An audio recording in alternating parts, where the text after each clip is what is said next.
জিবরাইল আলাইহিস সালাম আসছেন, এই চারজন মহিলা আসছে। জিবরিল এসে মামিনার পেটের দিকে দু হাত প্রসার করে দিয়ে বলতেছে, ইজহার ইয়া সাইয়্যিদুল মুরসালিন, ইজহার ইয়া খাতামুন নবীন, ইজহার ইয়া রাহমাতাল লিল আলামিন, ইজহার ইয়া ইমামুল কিবলাতাইন, ইজহার ইয়া রাহমাতুল লিল আলামিন, ইজহার ইয়া সাইয়্যিদুল মুরসালিন। হে জগতের রহমত, আপনি প্রকাশ হন, আপনি আসুন, সমস্ত জগৎ, সমস্ত নবীদের সরদার, সমস্ত নবীদের আপনার সমস্ত উম্মতে মুহাম্মাদীর শাফাআতকারী, আপনি আসুন। দু হাত টান করে এভাবে ডাকতেছে রাসূলুল্লাহকে। আদমের সাথে ৭০,০০০ ফেরেশতারা গাইতে আছে আর বলতে আছে, রাহমাতুল লিল আলামিন এসেছে, দুজাহানের বাদশার শুভ আগমন হয়েছে। কুলি জাআল হাক্কু বাতিলা ইন্নাল বাতিলা কানা জাহুকা, সত্যের আবির্ভাব হয়েছে, বাতিল বিলুপ্ত হবে। আজকে থেকে জোরজার মুল্লুক তার আর চলবে না, মূর্তি পূজা চলবে না, দেব দেবীগুলো সব আল্লাহর সিজদায় কাবার মধ্যে পড়ে আল্লাহ। নারায়ে রিসালাত, নারায়ে তাকবীর, ঈদে মিলাদুন নবী জিন্দাবাদ, সকল ঈদের সেরা ঈদ ঈদে মিলাদুন নবী সাল্লাল্লাহু আলাইহি ওয়াসাল্লাম। রাসূল এসেছেন। সমস্ত জগৎ, সমস্ত আসমান তৈরির পর থেকে কিয়ামত পর্যন্ত এত খুশি আসমান হয় নাই, এত খুশি জমিন হয় নাই, বৃক্ষাদি তরুলতা গাছপালা কেউ এত খুশি হয় নাই, গোটা কায়নাতের মাখলুকাত এত খুশি হয় নাই। একদিনই খুশি হয়েছিল 12ই রবিউল আউয়াল 570 খ্রিস্টাব্দে, যেদিন নূরের নবী এই জগতে তাশরীফ এনেছিল। এই দিনের মতো খুশি আর কেউ হয় নাই, আর কিয়ামত পর্যন্ত হবেও না। খুশি সেদিনই হয়েছিল যেদিন আমার রসুল এই জগতে আগমন করেছিল। আসমান খুশি, জমিন খুশি, গাছপালা খুশি, দেবদেবী পর্যন্ত খুশি হয়ে গেছে। কথা বুঝতে পেরেছেন? সবাই খুশি, ফেরেশতারা খুশি যে রাহমাতুল লিল আলামিন নবী শুভ আগমন হয়েছে। তো হুজুরকে এইভাবে যখন ডাকলেন, ডাকার পরে বিশ্ববিখ্যাত মুহাদ্দিস, যার কিতাব, যার সনদ ছাড়া কেউ মুহাদ্দিস হতে পারবে না, বিশ্ববিখ্যাত মুহাদ্দিস আব্দুল হক মুহাদ্দিস দেহলভী রাহমাতুল্লাহ আলাইহি, যিনি বুখারী, মুসলিম, আবু দাউদ, তিরমিজি, নাসাই, ইবনে মাজাহ এই কিতাবগুলো ভারতবর্ষে নিয়ে এসেছেন। প্রথম মুহাদ্দিস আব্দুল হক দেহলভী রাহমাতুল্লাহ আলাইহি একটা কিতাব লিখেছেন মাদারিজুন নবুওয়াত। এই কিতাবের মধ্যে লেখে, আমার নবী আসবে দুনিয়ায় মায়ের লজ্জাস্থান দিয়ে নয়, আল্লাহ তাকে মায়ের নাভির পাশ দিয়ে সিজার করে দুনিয়াতে এনেছে। হুজুর আসলেন, আসার পরে এই পৃথিবীতে যত মানুষ আগমন করে, আগে আসে মাথা, তারপরে কদম। কিন্তু উম্মতে মুহাম্মাদি জেনে নাও, বুঝে নাও, আমার রাসূলুল্লাহর নূরের কদম এই জমিনে প্রথম পড়েছে। জমিনে কদম পড়ার কারণে অন্য নবীর উম্মতের জন্য মসজিদ ছাড়া যে কোনো জায়গায় সেজদা বৈধ ছিল না। কিন্তু আমার প্রিয় হাবিব রাহমাতুল লিল আলামিনের কদম মোবারক মাটিতে লাগার কারণে আল্লাহ মাটির দাম বাড়িয়ে দিয়ে আল্লাহ গোটা পৃথিবীকে সেজদার জন্য বৈধ করে দিয়েছে। দিনও কান্দে, রাতও কান্দে, দিনও নয় রাতও নয়, জমিন কান্দে রাসূলুল্লাহকে নেওয়ার জন্য। জমিনে রাসূলুল্লাহর আগমন হলো। আসলেন আমার প্রিয় নবীজি। আসার পরে কি হলো দেখো, আব্দুল হক মুহাদ্দিস দেহলভীকে না মানলে একজন আলেমেরও হাদিসের সনদ থাকবে না, নিজেকে মুহাদ্দিস হিসাবে দাবি করতে পারবে না। মুহাদ্দিস আব্দুল হক দেহলভী রাহমাতুল্লাহ আলাইহি বলে, আমার রাসূলুল্লাহকে ওই জান্নাতি গামলার মধ্যে, ডিশের মধ্যে বসানো হলো। পৃথিবীতে মানুষ আসে বিবস্ত্র হয়ে, উলঙ্গ হয়ে, আমার নবী পেট থেকে বের হয়েছে জান্নাতি পোশাক পরে। আল্লাহু আকবার! জান্নাতের পোশাক পরা নবী আমার ওই গামলার মধ্যে নিয়ে জান্নাতের সেই নূরের পানি দিয়ে তাকে গোসল করানো হলো, জান্নাতি আতর মাখানো হলো, রেশমি কাপড় দিয়ে জড়ানো হলো।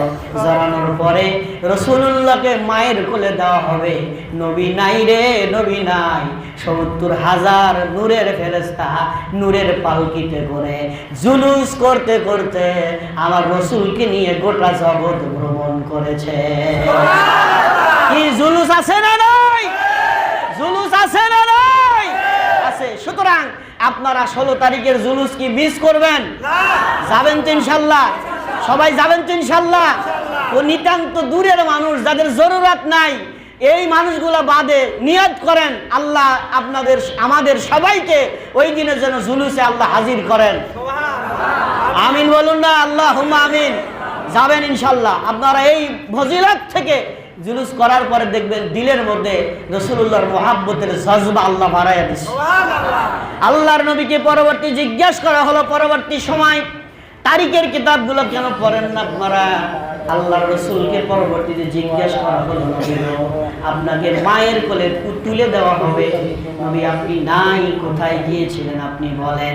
নবী বলে আমি হলাম গোটা জগতের রহমত, কুল কায়নাতের রহমত, আল্লাহর ৭০,০০০ নূরের ফেরেশতা নূরের পালকিতে করে নারায়ে তাকবীর, আল্লাহু আকবার, নারায়ে রিসালাত, হাবিব এসেছে, রাসূল এসেছে, মানবের সেরা মানব এই জগতে এসেছে, রাসূল এসেছে, হাবিব এসেছে, রাসূল এসেছে, হাবিব এসেছে। গোটা জগৎবাসীকে ফেরেশতারা জুলুস করে মিছিল করে জানিয়ে দিলেন আর ভয় নাই, আর মা পুত্র ছেলে আর মায়ের আর জেনা হবে না, আর কন্যা সন্তানকে জবাই করা হবে না, আর মানুষ অবাধ পাপাচারে লিপ্ত হতে পারবে না। গোটা জগতের রহমত জগতে তাশরীফ এনেছেন। সমস্ত জগৎ ঘুরানো হলো, ফেরেশতারা মিছিল করছে, আর আমাদের দেশের মানুষ জুলুস করলে বেদাত বেদাত বেদাত। কথা ঠিক আছে না ভাই? গত সপ্তাহে আপনাদেরকে আমি বলেছি এই সপ্তাহে আগামীতে রাসূলুল্লাহর উপরেই আলোচনা হবে। পুরো মাস আমি মিলাদুন নবীর উপরে আলোচনা করব ইনশাআল্লাহ। তো আগামী ১৬ তারিখে সকালে জুলুস, রাত্রিবেলায় বাদালবাড়ি ঈদ মাঠে মাহফিল। তো জুলুস করার পর একটু মাহফিলে হাজিরা দেওয়া যাবে ইনশাআল্লাহ। আপনাদের দাওয়াত দিলাম এবং আপনাদেরকে দাওয়াত দেওয়ার জন্য আমাদের মাহফিল কমিটির পক্ষ থেকে অনুরোধ জানাইলাম, আপনারা যেখানে বসেন, কে আসবে কে আসবে না সেটা আল্লাহর ব্যাপার, কিন্তু এখানে যে সুন্নিয়াতের মার্কাজ বাদালবাড়িতে ঈদে মিলাদুন নবীর মাহফিল হচ্ছে, এইটা মানুষের কানে পৌঁছায়া দাও। হেদায়েতের মালিক আমার আল্লাহ। মানুষ জানুক সুন্নিরা ছিল, সুন্নি আছে, সুন্নি থাকবে। তারা যেখানেই বাতিলের আনাগোনা সেখানেই সুন্নিয়াতের সেখানে জবাব, পাল্টা জবাব আছে ইনশাআল্লাহ। এই জন্য জানাবেন এবং আসবেন, এটা আপনার ইমানি দায়িত্ব। ওয়ালাকির রাসূলুল্লাহ, আল্লাহ রাব্বুল আলামিন বলেন তোমাদের মতো আমার রাসূল কোন পুরুষের বাবা নয়, বরং তিনি ছিলেন আমি আল্লাহর প্রিয় রাসূল। আল্লাহর রাসূল ওয়া খাতামান নাবিয়িন, আর তিনি হলেন শেষ নবী। নবীর পরে নবী নাই, নবীর পরে নবী নাই। নবীর পরে যদি কেউ নবী দাবি করে, সমস্ত মাযহাবের ফতোয়া, আহলে সুন্নাত ওয়াল জামাতের ফতোয়া, সকল উলামায়ে হক তাদের ফতোয়া হলো নবীর পরে যদি কেউ নবী দাবি করে তাকে হত্যা করা ওয়াজিব। তাকে হত্যা করা কি ওয়াজিব? নবীর পরে আর কোনো নবী নাই। আমার কারণে সব নবীর পূর্ণতা পেয়েছে, আমি রাসূলুল্লাহর কারণে শূন্য স্থান, শূন্য জায়গাটা পূর্ণ হয়েছে।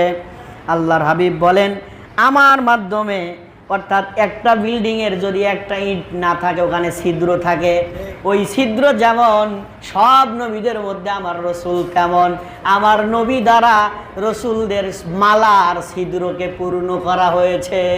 ওয়াকাল রাসূলুল্লাহ সাল্লাল্লাহু আলাইহি ওয়াসাল্লাম লাম্মা আতরাফা আদামা খতিয়াতা ক্বালা ইয়া রাব্বি বিহাক্কি মুহাম্মাদিন লিমা গাফারতা। মারহাবা বলেন। আল্লাহর পয়গম্বর আদম আলাইহিস সালাম, আল্লাহর নবী বলেন সাইয়েদনা আদম যখন একটা গন্ধম খেয়ে ফেলল, তখন তিনি বললেন, আদম আলাইহিস সালাম বললেন ইয়া রাব্বি বিহাক্কি মুহাম্মাদিন লিমা গাফারতা লি, মুহাম্মদ সাল্লাল্লাহু আলাইহি ওয়াসাল্লামের ওসিলায় আমাকে মাফ করে দাও। একটু মুহাব্বতে সুবহানাল্লাহ বলবেন না? আজকে আমরা যদি মোনাজাতের শেষে বলি বিহাক্কি লা ইলাহা ইল্লাল্লাহু মুহাম্মাদুর রাসূলুল্লাহ, আল্লাহ কলেমার ওসিলায় মাফ করে দাও, আমার দেশের কিছু মৌলবীর এমন অসুবিধা হয় মনে হয় তার দম বন্ধ হয়ে গেছে। কথা বুঝতে পারছেন? সরাসরি হাদিসে বলতেছে যে হযরত আদম আলাইহিস সালাম বলতে ক্বালা ইয়া রাব্বি, হে আমার রব, বিহাক্কি মুহাম্মাদিল লিমা গাফারতালি, লিমা গাফারতালি, মুহাম্মদ সাল্লাল্লাহু আলাইহি ওয়াসাল্লামের ওসিলায় আমাকে maaf করে দাও, মুহাম্মদ সাল্লাল্লাহু আলাইহি ওয়াসাল্লামের ওসিলায় আমাকে maaf করে দাও। আল্লাহ রাব্বুল আলামিন বলেন ক্বালা, আল্লাহ বলেন ওয়া কাইফা আরাফতা মুহাম্মাদান, আদম রে তুমি আমার মুহাম্মদ সাল্লাল্লাহু আলাইহি ওয়াসাল্লামকে কেমনে চিনলা? সুবহানাল্লাহ। আল্লাহ বলেন ক্বালা ওয়া কাইফা আরাফতা মুহাম্মাদান, আদম আমার মুহাম্মদ সাল্লাল্লাহু আলাইহি ওয়াসাল্লামকে তুমি কেমনে চিনলা তুমি বলো। ক্বালা, আদম আলাইহিস সালাম বলে লিআন্নাকা লামা খলাকতানি বিয়াদিকা ওয়া নাফাখতা ফি মির রূহিকা, মালিক তুমি মুহাম্মদ, হযরত আদম আলাইহিস সালাম বলেন যখন আপনি আমাকে আপনার রহমতে তৈয়ার করিলেন, তৈয়ার করার পরে আমার ভিতরে রূহ দিলেন, রূহ দেওয়ার পরে আমি কি করলাম? রূহ দেওয়ার পরে আমার ভিতরে যখন আপনি প্রাণ দান করলেন তখন আমি মাথা উত্তোলন করলাম, মাথা উত্তোলন করে দেখি ওরাফাতু, রফা ইয়ারফাউ, ওরাফাতু আমি উঁচু করলাম, রাসি আমার মাথা যখন উত্তোলন করলাম, ফারাইতু, অতঃপর আমি দেখলাম আলা কওয়াইমিল আরশে, আপনার আরশের নিচের খুঁটির সাথে মাকতুবান লেখা আছে লা ইলাহা ইল্লাল্লাহু মুহাম্মাদুর রাসূলুল্লাহ। একটু মহব্বতে বলুন আল্লাহু আকবার। হযরত আদম বলেন যখন আমার মধ্যে রূহ দেওয়া হলো আমি মাথা উত্তোলন করে দেখি তোমার আরশের নিচে খুঁটির সাথে লেখা আছে সেই তাওহীদের কলেমা লা ইলাহা ইল্লাল্লাহু মুহাম্মাদুর রাসূলুল্লাহ। ওই কলেমা দেখার পরে আল্লাহ রাব্বুল আলামিনের পয়গম্বর আদম বলেন ফাআলিমতু আন্নাকা লাম তুদিফ ইলা আসমিকা আহাব্বা খলকি ইলাইকা, যখন দেখলাম তোমার নামের সাথে ওই নাম, ও তোমার নামের সাথে ওই নাম, আল্লাহ তোমার নামের পাশে ওই নাম, তখন আমি বুঝলাম গোটা সৃষ্টি জগতের ভিতরে ওই নামটা তোমার কাছে সবচাইতে প্রিয়, তিনি হবে তোমার মাহবুব, তিনি হবে তোমার মাহবুব। আহাব্বা খলকি ইলাইকা, সৃষ্টির মধ্যে সবচাইতে তুমি তাকে ভালোবাসো, মারহাবা বলেন। আদম বলতেছেন আমি বুঝে নিলাম সৃষ্টি জগতের মধ্যে ওই রসুলকেই তুমি সবচাইতে বেশি ভালোবাসো। এই কথা শোনার পরে আল্লাহ বলতেছেন ক্বালা, আল্লাহ বলেন সাদাকতা ইয়া আদম, হে আদম তুমি সত্য কথা বলছো, আমার মুহাম্মদ সাল্লাল্লাহু আলাইহি ওয়াসাল্লামের চাইতে প্রিয় আমি আল্লাহর কাছে আর কেউ না। হে আদম তুমি যথাযোগ্য বলেছ, তুমি সত্য বলেছ। লাউলা মুহাম্মাদুন, যদি আমার হাবিবকে সৃষ্টি না করতাম, মা খলাকতুকা আদম রে, আমি আল্লাহ তোমাকেও তৈরি করতাম না। লাউলা মুহাম্মাদুন, যদি আমার প্রিয় রসুলকে তৈরি না করতাম, সৃষ্টি না করতাম, মা খলাকতুকা, তাইলে আমি তোমাকেও তৈরি করতাম না। রাওয়াহুল হাকিম, ইমাম হাকিম রহমাতুল্লাহ আলাইহি তার কিতাবের মধ্যে হাদিসটা নকল করেছেন, ওখান থেকে এখানে আনা হয়েছে। তাইলে মোনাজাতের ভিতরে লা ইলাহা ইল্লাল্লাহু মুহাম্মাদুর রাসূলুল্লাহ বলা হলো বাবা আদম আলাইহিস সালামের সুন্নাহ। সুবহানাল্লাহ। বিহাক্কি মুহাম্মাদিন সাল্লাল্লাহু আলাইহি ওয়াসাল্লাম। আমরা তো তাও বলি লা ইলাহা ইল্লাল্লাহু মুহাম্মাদুর রাসূলুল্লাহ, আর আদম আলাইহিস সালাম সোজা বলতেছে আল্লাহ তোমার মুহাম্মদ সাল্লাল্লাহু আলাইহি ওয়াসাল্লামের ওসিলায় আমাকে maaf করে দাও। আল্লাহু আকবার। এখন তারপরে আল্লাহ রসুল কি বলেন? আল্লাহর হাবিব সাল্লাল্লাহু আলাইহি ওয়াসাল্লাম বলতেছেন ওয়াকালা সাল্লাল্লাহু আলাইহি ওয়াসাল্লাম ইন্না উম্মি রাআত ফি মানামিহা আন্নাল্লাযী ফি বাতনিহা নূরুন। মারহাবা বলা লাগবে।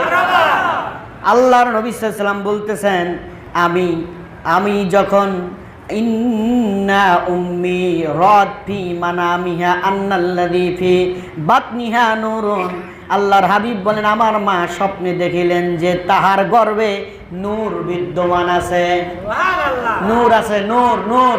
মা মেনা স্বপ্নে দেখলেন ইন্না উম্মি, নিশ্চয়ই আমার মা, রাআত দেখলেন ফি মানামিহা, তার স্বপ্নের ভিতরে, আন্নাল্লাযী ফি বাতনিহা, তার পেটের মধ্যে যা আছে ওইটা তিনি স্বপ্নের মধ্যে দেখলেন। কি আছে? আল্লাহর নবী বলেন বাতনিহা নূরুন, তার পেটের মধ্যে আছে আল্লাহর নূর। একটু মহব্বতে সুবহানাল্লাহ বলা লাগে। এটা আলহামদুলিল্লাহ হাদিস পড়া মাত্র শব্দ অর্থগুলো আমার কাছে চলে আসে। অকলাত হুজুর ওনার মা বলেন কলাত যদি হইতো তাহলে এটা এর ফাইল হইতো কোনো পুরুষ মানুষ, যেহেতু কলাত সেহেতু এর ফাইল হচ্ছে একজন মহিলা। কলাত আমিনা রাদিয়াল্লাহু তাআলা আন, হযরত আম্মা জান আমিনা বলেন ফাজআলতু আত্তাবিউ বাসারিন নূরু ইয়াসবিকু বাসারি, আমি নূরের দিকে যখন দৃষ্টি নিক্ষেপ করলাম, আমি যখন ওই নূরের দিকে তাকাইলাম, মা আমিনা বলতেছে, কিন্তু আমার চক্ষু ওই নূরের জ্যোতি সহ্য করতে সক্ষম হইল না। স্বপ্নের মধ্যেই তাকানোর পরে আমার চোখ ওই নূরের আলোতে ঝলসে যায়, আমি সহ্য করতে পারি না। এমনকি মাশারিকুল আরদি,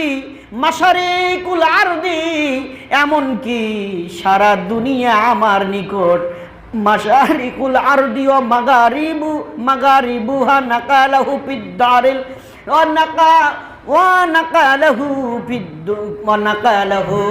আল্লাম্মা আমিনা বলেন এমনকি গোটা পৃথিবী আমার পেটের নূরের আলোতে আলোকিত হয়ে গেল। সমস্ত ওয়ার্ল্ড সমস্ত কায়নাত ওই নূরের আলোতে আলোকিত হয়ে গেল। মাশারিকুল আরদি, আপনার মাশারিকুল আরদি ওয়া মাগারিবুহা, মাশরিক পূর্ব পশ্চিম শিমাল জুনুব আউয়াল আখির তাহতা সারা থেকে শুরু করে আরশে আজিম লা মাকাম পর্যন্ত সমস্ত জগৎ আমার পেটের নূরে আলোকিত হয়ে গেছে। কেমনে আপনারা রাসূলুল্লাহকে আমাদের মতো বানানোর জন্য যুক্তি তৈরি করেন, এটা আমার বুঝেই ধরে না। আমার প্রিয় উপস্থিতি, এই হাদিস থেকে বোঝা গেল রাসূলুল্লাহ কি কথা কয় না, রাসূলুল্লাহ কি নূর, রাসূলুল্লাহ নূর। এই হাদিসের আলোকে বোঝা গেল রাসূলুল্লাহ নূর। আল্লাহর হাবিব আলাইহিস সালাতু ওয়াস সালাম সুস্পষ্ট আপনার দুররিল মুনাজ্জাম কিতাবের মধ্যে হাদিসটা আলোচনা আসছে। এখন আসেন আমরা এই জায়গাতে আমাদের করণীয় কি আসতেছে। আগামী 16 তারিখ ঈদে মিলাদুন নবী, জুসনে জুলুস, বেদাত,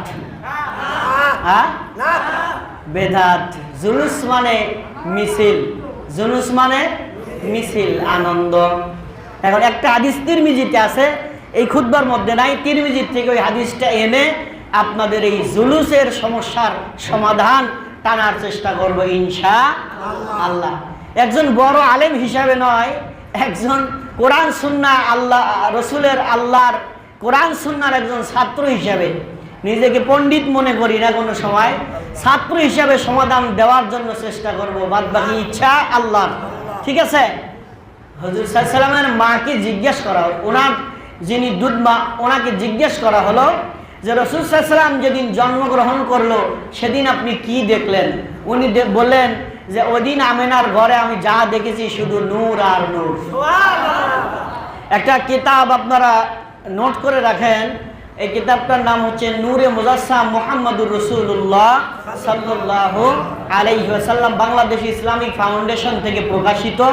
এই কিতাবের মধ্যে লিখেছে যেদিন আমার নবীজি আসবে, মা আমিনা রাদিয়াল্লাহু তাআলা আনহার ঘরে এমন কোনো ব্যক্তি নাই যে ওই ওনাকে দেখবে, ওনার দেখাশোনা করবে। উনি তো ভয় পাচ্ছে যে আমি একা কেমনে সন্তান পৃথিবীতে আসবে।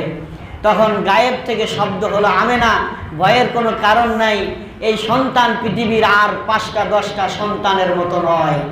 তুমি যাকে প্রসব করবে, তোমার পেট থেকে যে সন্তান ভূমিষ্ঠ হবে তিনি হচ্ছে সমস্ত জগতের রহমত।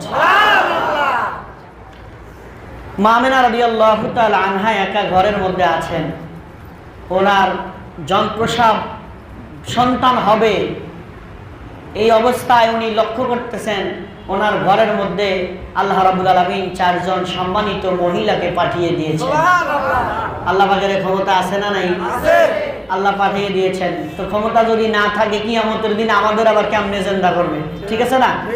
ওই কিতাবের মধ্যে লিখছে যে 4 জন মহিলা আসছে। একজন হচ্ছে সাইয়েদানা হযরত মা হাওয়া আলাইহিস সালাম, মা মরিয়ম আলাইহিস সালাম, আম্মা আপনার সারা আলাইহিস সালাতু ওয়াস সালাম, আর একজন হচ্ছেন মা আসিয়া। মারহাবা বলেন।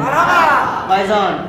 এই 4 জন সম্মানিত মহিলাকে আল্লাহ মা আমেনা রাদিয়াল্লাহু তাআলা আনহার ঘরের মধ্যে পাঠালেন। 4 জনের হাতে 4 রকমের জিনিস ছিল। একজনের হাতে ছিল জান্নাতি একটা রুমাল, একজনের হাতে ছিল জান্নাতি পানি, জান্নাতের নূরের পানি, আর একজনের হাতে ছিল জান্নাতি একটা গামলা বা ডিশ, আর একজনের হাতে ছিল জান্নাতের মেশক আম্বার সুগন্ধিযুক্ত আতর। সুবহানাল্লাহ। 4 জন মা আমেনার ঘরে আসলেন। খুব মনোযোগ, আমি সুস্পষ্ট দেখেছি কিতাবে, নিজের চোখের দ্বারা দেখেছি। নূরে মুজাসসাম মুহাম্মদুর রাসূলুল্লাহ সাল্লাল্লাহু আলাইহি ওয়াসাল্লাম এই কিতাবের মধ্যে দেখেছি জিবরাইল আসলেন, তার সাথে 70,000 নূরের ফেরেশতা মিছিল নিয়ে মা আমেনার ঘরে এসেছে। তো জুলুস তো খুঁজে আপনারা পাবেন না। জুলুস পাবেন কই? কারণ আপনার নজর বাঁকা। কথা ঠিক আছে না? বাঁকা চোখ যদি হয়, আমি যদি সোজা করেও পা ফেলি আপনার কাছে বাঁকা মনে হবে, কারণ আপনি তো রাসূলুল্লাহর ভিতরে ভিতরে দুশমনি শুরু করছেন। আপনারা যার কারণে আপনি বাঁকা চোখে দেখেন, চোখ সোজা করে দেখেন। ও মিয়া,